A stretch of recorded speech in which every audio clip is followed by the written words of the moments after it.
realize that what I had proposed was impossible.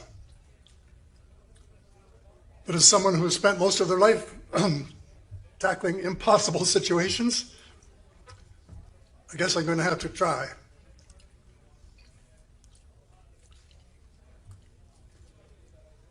I hope my American friends will understand if I tell it the way I see it.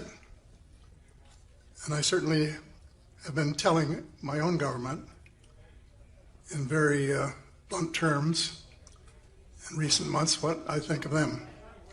But that is not the subject today. The first mistake the new president made was to keep or try to keep his election promises. I've never said that to anyone before in my life. And, you know, I know that's a broad statement, but one in particular I think was very unfortunate, and that had to do with the travel ban and lack of issuing visas to citizens of a few countries that happen to have a majority of Muslim citizens. And more about that later. There's so much going on that I will only deal with 4 other major issues: the cabal, the banking cartel, defense expenditures, and global warming. One conclusion I reached, however: it is impossible to even guess what is happening today unless you know what has been happening for the last 3/4 of a century. And I run into quite a few people who have no idea. As early as October 1940, years before Germany surrendered to the Allied armies to vaporize Hitler's vision of empire, the Council on Foreign Relations, headquartered in Washington and New York, had its Committee on Economic and Financial Affairs write a memorandum outlining a comprehensive policy, and I'll quote, to set forth the political, military, territorial, and economic requirements of the United States in its potential leadership of the non-German world area, including the United Kingdom itself, as well as the Western Hemisphere, I presume that includes us, and the Far East. The Grand Area, as a non-German bloc was called in 1941, apparently was insufficiently grand, and the preferred ideal was an all-inclusive one-world economy dominated by the United States. It was at this stage that there was a virtual merger of the Council and the U.S. State Department, which, in late 1941, created a special committee to consider positive planning, the Advisory Committee on Positive Foreign Policy, on which Council members, that's the members of the Council on Foreign Relations, played important roles and set the stage for key decisions that would affect the post-war world. Well, these were the seeds of a new world order, and they have been working at it ever since. At the end of the war, they got a break with Operation Paperclip. I'm sure that most of you here know about Operation Paperclip, but the US military had their eyes on some of the Nazi scientists and engineers, and wanted to get their hands on them before somebody else did. So they got President Truman to agree, but on the condition that they didn't include anyone who has strong Nazi connections. Well, the military, as I know from personal experience, paid no attention to the caveat that the president had applied, and they got a lot of scientists and engineers who had very strong Nazi connections. And they were brought to the United States. CIA gave them new identities and new names, and the new files were paper clipped to the old files, and that's where the paperclip came from. And then they were given important jobs in both the military and the civil departments of the United States. I sometimes add, I don't know if I've got time to do it today or not, it was kind of ironic. Here was the CIA bringing in German Nazi scientists and engineers on one hand, and another group in the CIA out looking for Nazis who had got into the country somehow to throw them out. But that's the way the world works. And just about then, some UFOs crashed near Roswell, New Mexico. And they were, as you well know, this group knows, were not the first crashes, but neither in the United States nor in the world. But it was the first ones that got prominence, and they became a watershed in publicity. In my early days in this business, the first question people would answer me is, do you know about Roswell? And I was pleased to be able to say that I had some small inkling of what had happened there. It was on Tuesday, July the 8th, 1947 at 11 a.m. Mountain Time, that Colonel William Blanchard, commander of the Roswell Army Airfield, put out a press release saying that they had recovered a flying disc. And this was reported in the local papers. That was the truth.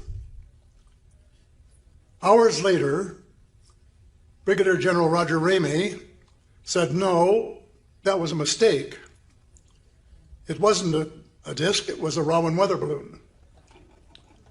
And that was a lie.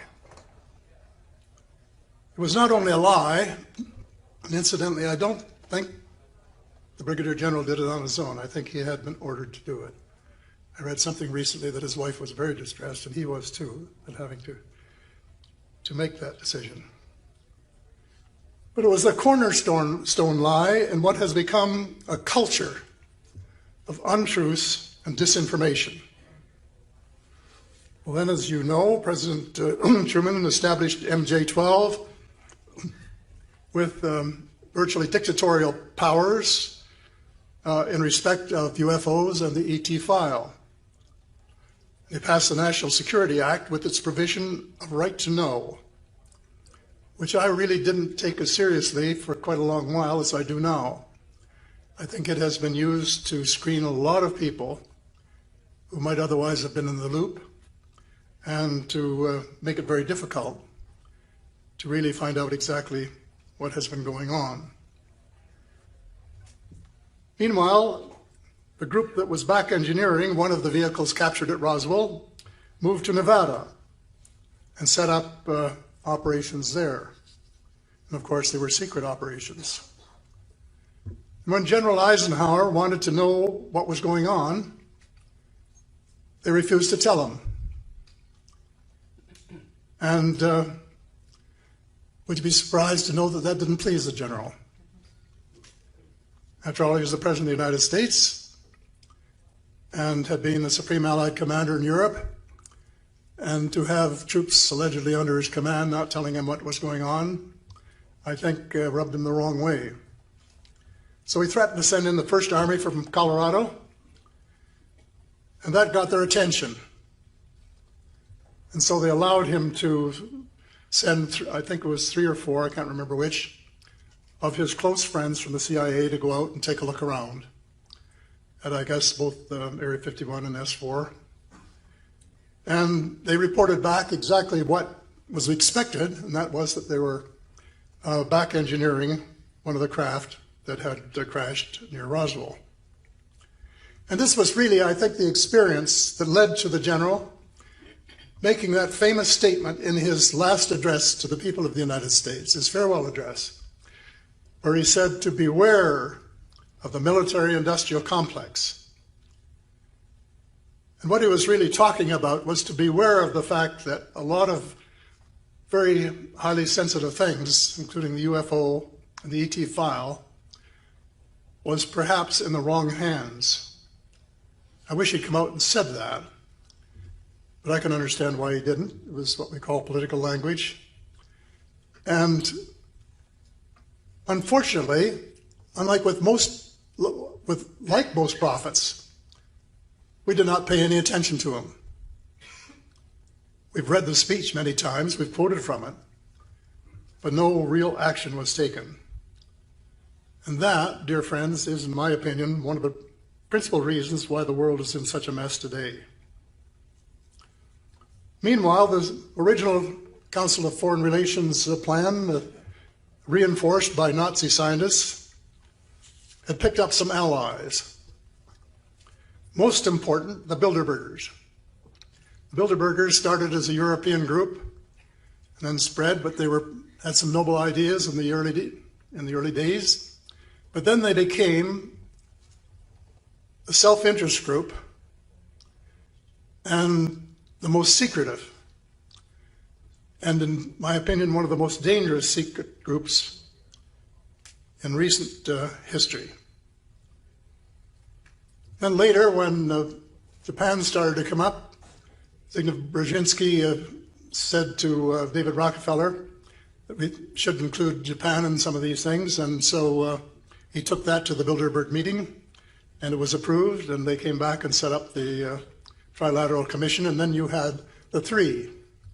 You had the Bilderbergers, the Trilateral Commission, and the Council on Foreign Relations, and in my books, I call them the Three Sisters.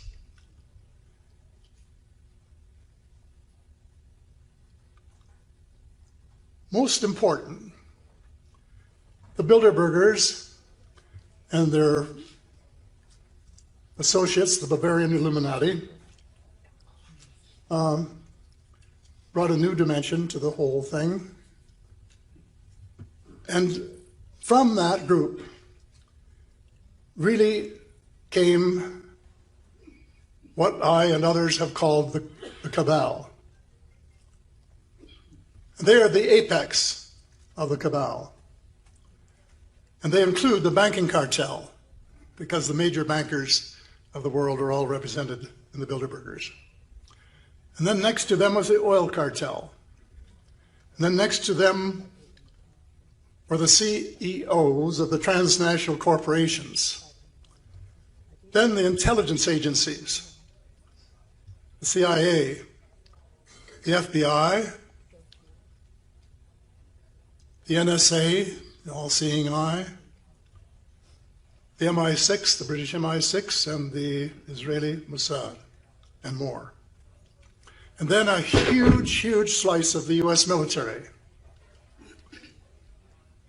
And together, they have been running the United States and much of the world for decades. And the end game is a new world order, which was announced by George Bush Sr. when he was president. And it sounded like utopia. It sounded like peace and prosperity for everyone in the world forever. And it had a wonderful ring to it. But he must have known, as a former director of the CIA, some at least, and maybe much of the score. And what is really planned is an unelected, totalitarian government of the world. And you can call it what you like. People have called it fascist, they called it Nazi, and recently some people have been calling it the Fourth Reich. And David Rockefeller, a lifelong heavyweight, spilled the beans at a Bilderberg meeting where he said that it would be better off if the world was run by bankers and the elite than it would by these self-elected groups in the democratic system. And I wouldn't use his name if he hadn't confirmed these ideas in his memoirs, where he in fact boasted about the plans that they had made and the success that they had had, helped in large part by organizations like the New York Times, Washington Post, Life, and other important news outlets, which had representatives at the Bilderberg meetings, and which had taken their oath and were playing their game. Well, the cabal learned from Hitler's mistakes. Instead of attacking one country after another and getting the whole world upset and against them and immediately putting up resistance, they decided that it would be that the pen was mightier than the sword and that their strategy would be a combination of monetary system, the banking system, and trade agreements in order to achieve control. And according to Professor Carroll Quigley, Bill Clinton's mentor at Georgetown University, the cabal's plan is the brainchild of a clique of international financiers.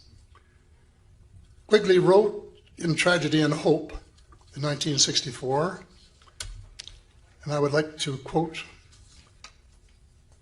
from that: "The powers of financial capitalism had another far-reaching aim, nothing less than to create a world system of financial control in private hands, able to dominate the political system of each country and the economy of the world as a whole. This system was to be controlled in a feudalist fashion by the central banks of the world, acting in concert, in secret agreements, arrived at in secret private meetings and conferences. The apex of the system was to be the Bank for International Settlements in Basel, Switzerland, a private bank owned and controlled by the world's central banks, which were themselves private corporations. If you want to know how secretive they are, not even prime ministers, presidents, secretaries of finance, or finance ministers are allowed to attend their meetings, and they keep no minutes. This surreptitious scheme has been very successful in a globalized economy. Even Canadian officials and governments have swallowed it, hook, line, and sinker. Instead of using the Bank of Canada, which we own outright, and which served us so well for 35 years, it helped create the money for the government of Canada to get us out of the Depression. I was there, I know. And then to help fight the war, and we made the fourth largest contribution on the Allied side. And then after the war, to help with the infrastructure requirements of the country, including the St. Lawrence Seaway, Trans-Canada Highway, great new airport terminals, and the U-Line. The U-Line, for those of you who are not familiar with it, was the distant early warning line that was put right around the periphery of the continent, most of it being in Canada, so we paid the lion's share of big high-powered radars to watch for Russian planes that might come, or rather Soviet planes at that time, might come across our lines. And to help us establish a really first-class social security system. And all of that was done without the accumulation of any significant amount of debt. And in 1974, they changed the system. The Bank of Canada abandoned its shareholders and started taking its orders from the BIS in Basel, Switzerland, and it's been downhill ever since. And we've been going into debt. And when my good friend from the US, Ms. Brown, told me how much interest we had paid, I really didn't believe her. I had it checked out by the Parliamentary Research Bureau, and we had from 1974 fiscal year to 2013-14 fiscal year paid $1.17 trillion in interest, and all of it unnecessary. If you translate that into US terms, you're talking probably about $13 trillion. Which is a lot of money when you get money from somebody who creates it out of nothing instead of having some of it, at least, created by your own central bank. And now we find ourselves in the position where the Canadian government is trying to pass a Canada infrastructure bill. The Senate almost managed to get further consideration of it, but finally capitulated this last week.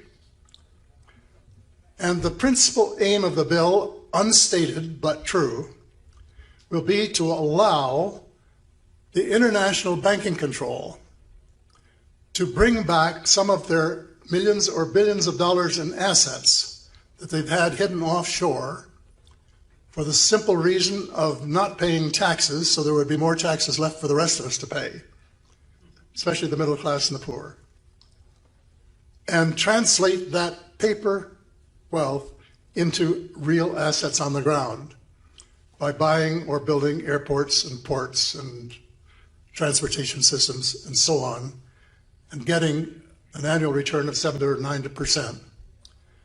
While interest rates that you could borrow from are, 1%, 1.5%, 2%.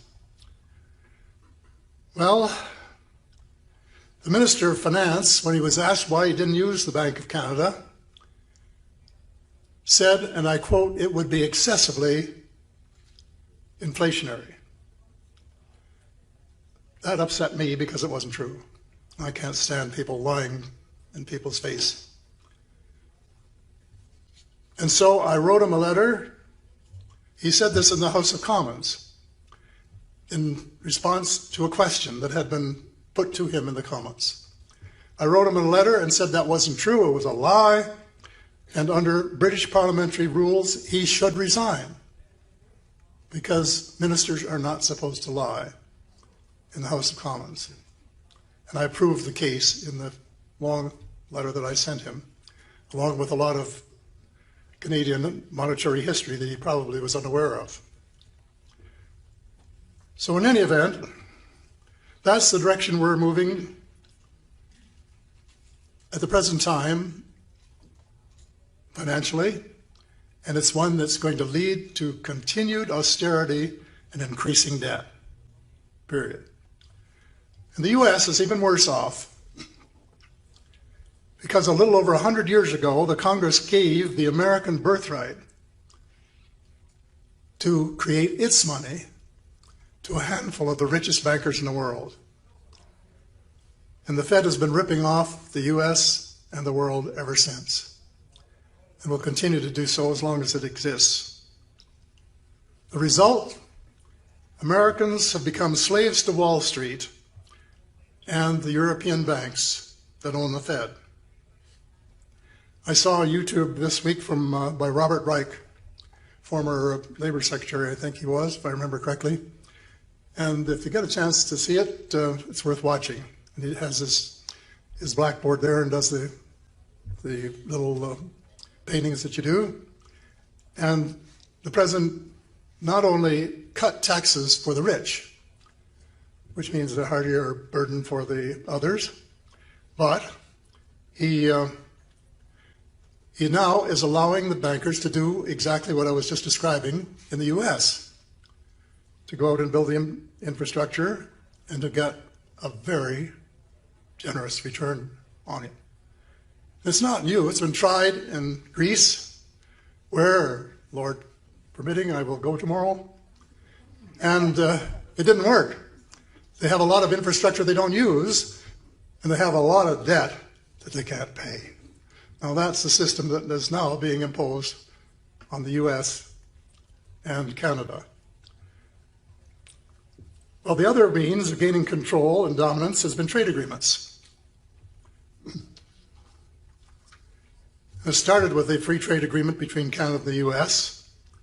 Canada wanted just two things: the exemption from U.S. dumping and anti-subsidy laws, and a gradual phase-in, indeed a back-end loading of tariff eliminations.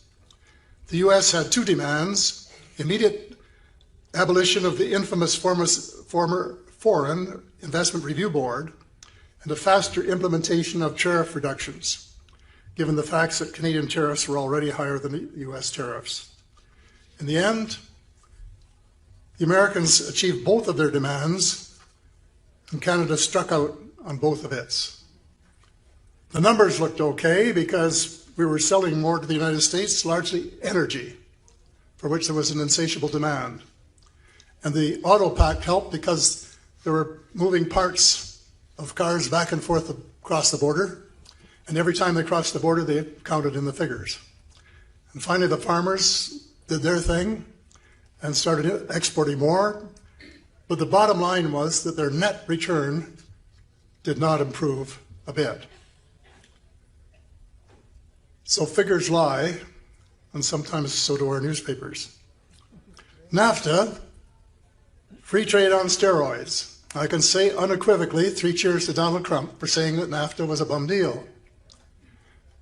It's considered that way by all 3 countries, but certainly Canada and the United States. And finally, the Trans-Pacific Partnership was going to be the mother lode of them all. And if it had gone along, or if it comes back out of the ashes, it transfers so much power from the people to transnational corporations that you can just forget about any democracy in the future. So I would say the president gets full marks on saying just exactly what that was all about and saying to scrap it.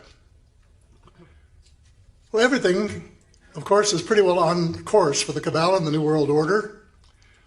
Until 2016, the presidential elections, normally the cabal had one candidate on each side, someone they could control and who wouldn't start improvising too much. And all of a sudden, they had an election where they only had a candidate on one side, because the candidate on the other side had beaten all of the candidates who might have been acceptable to the cabal. And Hillary Clinton was okay, so Donald Trump was a loose cannon. The cabal was in shock. Trump regaled the press for being unfair, and they were. According to Daniel Estulin, the writer of the book, The True Story of the Bilderbergers, every major news outlet, both print and electronic, in the world, in the English language, is either owned by or controlled by a Bilderberger.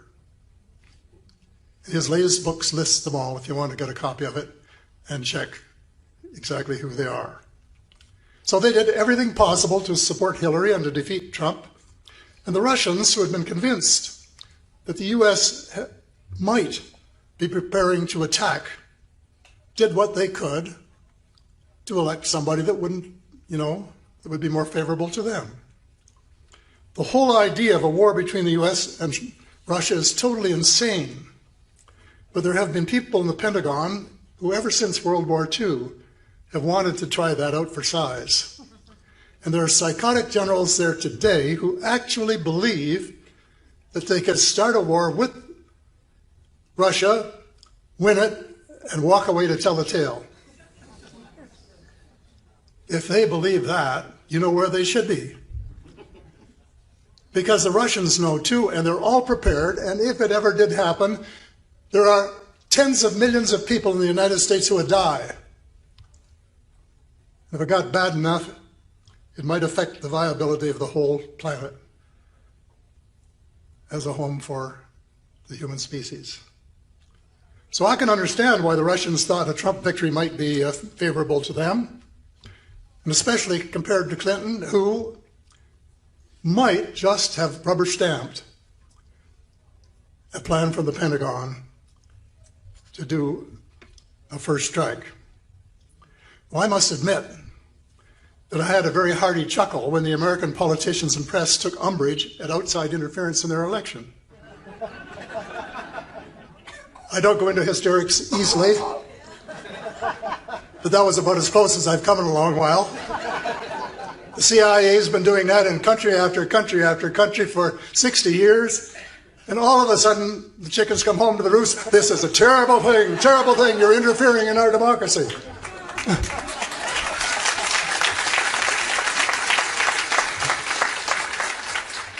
And whether there was collusion or not between the Trump campaign and Russia, we don't know. But there was between the Canadian Liberals and the US in 1963 because I was part of it. So I know how it works.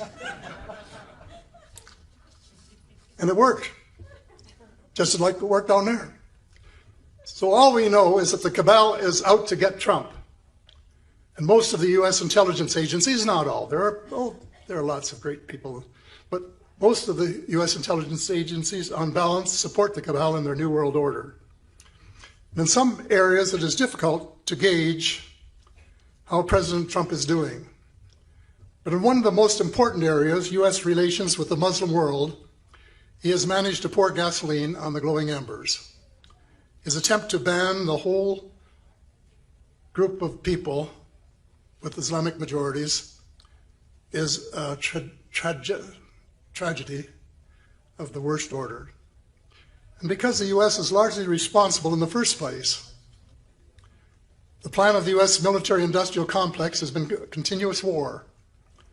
My friend Carol Rosin, who worked with Wernher von Braun, the rocket scientist, and was a spokesman for him, and Carol said that in his last years, he said they have to have an enemy in order to justify these insanely large military expenditures. And so first it will be the communists, then it will be the terrorists, and then it will be the ETs. And that, of course, is the way that it seems to be working out. But when the Cold War ended, there weren't enough terrorists to warrant a war.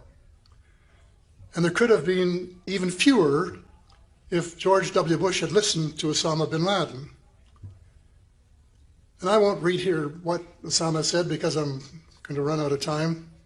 But he said, in effect, that he wanted a just settlement of the Palestinian situation, I underline just, and the removal of foreign troops from the peninsula of Muhammad. In other words, what they consider holy ground. And he swore to God that the U.S. would not have peace until those things happened. Well, that is clear enough. The dislike of America had nothing to do with democracy versus dictatorship, or wealth, or freedom of religion and assembly. It directly related to America's foot-dragging and stick-handling a just settlement of the Palestinian question, while continuing to meddle in Middle Eastern affairs, including the station of troops on what was believed to be sacred soil to Islam. In short, American foreign policy was the root of the conflict. But instead, President Bush didn't listen to Osama, but he did listen to Dick Cheney and Donald Rumsfeld, who both came from the Pentagon and were authors, along with others, of the Plan for a New American Century, which was all part of this plan. And they only had a few countries they wanted to attack, and they all happened to be in the Middle East. And they were looking for something which they said was comparable to Pearl Harbor in order to get the American people behind them in that kind of an attack. So you got 9/11. It was one of the greatest deceptions in the history of the world. The Bush administration knew weeks in advance that it was going to happen, did absolutely nothing to stop it. In fact, they were involved. And it did accomplish what the people from the Pentagon wanted to accomplish, which that was an excuse to go to war. And they picked Iraq, of course, which had nothing to do with 9/11. And you know, anybody who believes that two little planes could come over and have the thermal energy or the kinetic energy to take down not two towers, not even three, but what, 5 or 7 altogether? You can read about that in my book, The Money Mafia.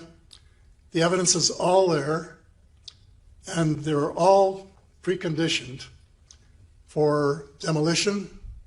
And not only that, but as Dr. Judy Wood says, and I quote her in the book, a new weapon that you should know about. It's like, does anybody here remember Buck Rogers in the 25th century? A few of you do. The disintegrators, it was a disintegrator. And the disintegrator that they used, or whatever, pulverized both the steel and the concrete before it hit the ground. You should read about it. The result, of course, of going to war with Iraq proved to be disastrous because they kicked out a Sunni minority, at least that was providing peace in the area, and put in a Shia majority who then treated the Sunni minority without mercy, and that resulted ultimately in ISIS, the situation that we're in today. Well, the last thing in the world that we needed was a travel ban in order to exacerbate this unhappy feeling of distrust on both sides. And somehow one of our things that we have to do in the days to come is to try and overcome that kind of distrust and realize that we're all children of God and we have to live together and work together peacefully. An area where I was hoping for some positive action from the new president was our fraudulent banking and financial system. As most of you who have heard me speak know that it's just one giant Ponzi scheme, and it's rotten to the core. If you want some proof of that, don't take my word for it. Read Lucifer's Bankers by Bradley C. Birkenfeld, a new book which describes in plain print how the banks have seduced rich people to put their money offshore and not pay taxes on it. You won't find it the kind of reading you like, but it's the kind of reading you should do if you want to know just how rotten the banking system really is.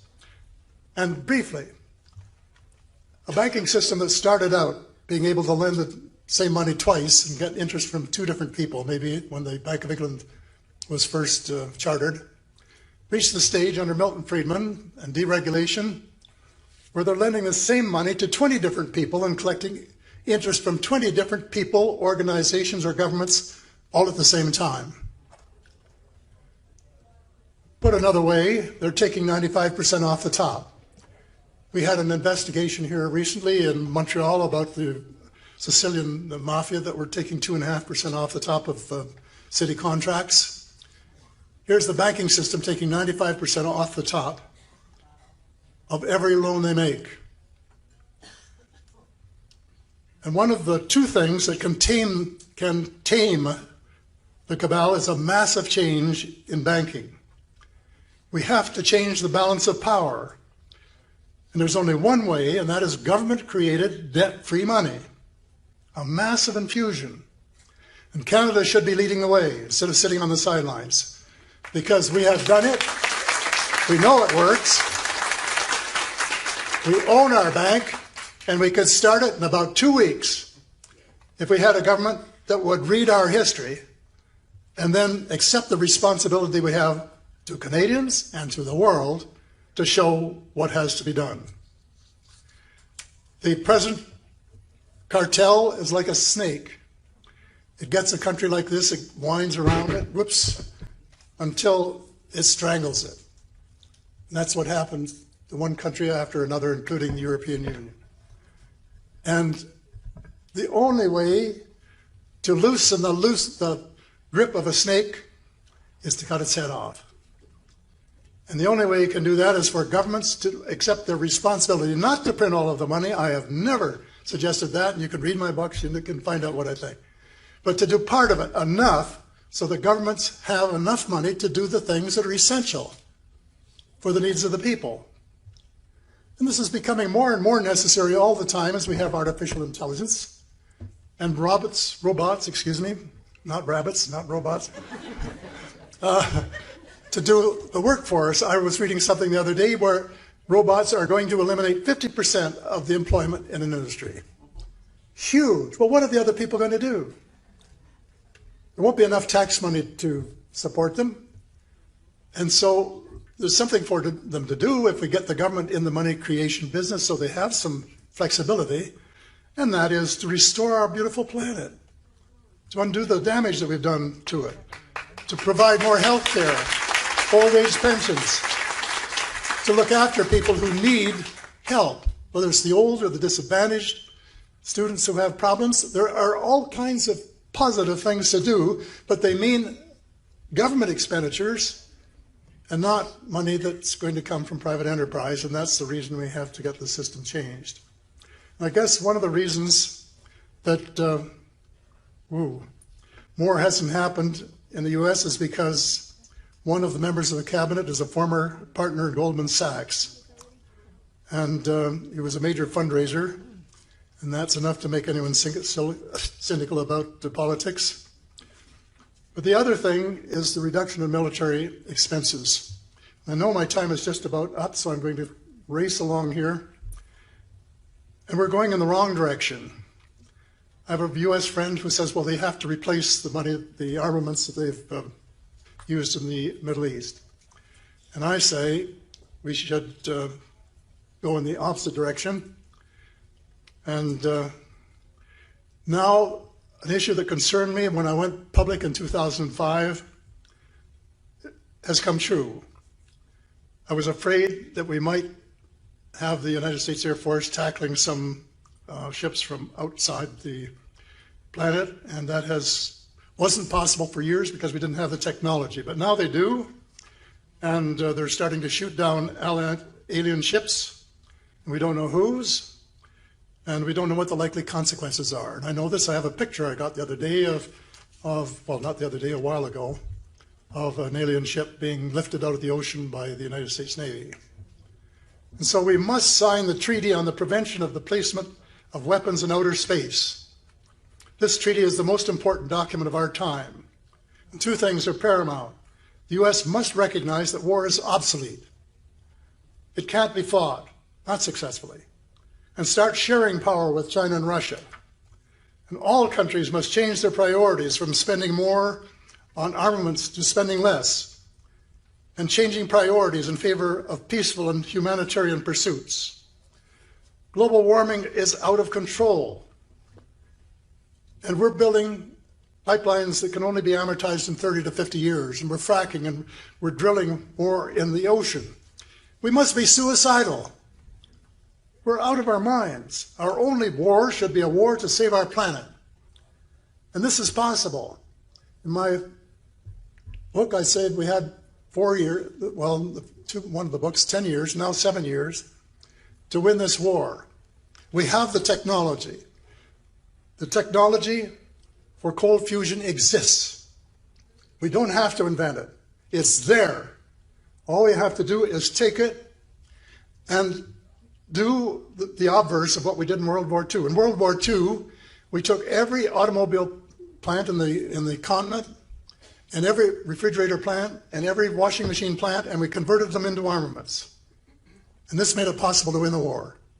Today we have to do the exact opposite and take those armaments plants who are keeping the wars going and convert them into plants to make those little boxes, cold, of zero-point energy that you can put in your car or your tractor or your truck or your airplane or your ship or your home, and provide all the power you need.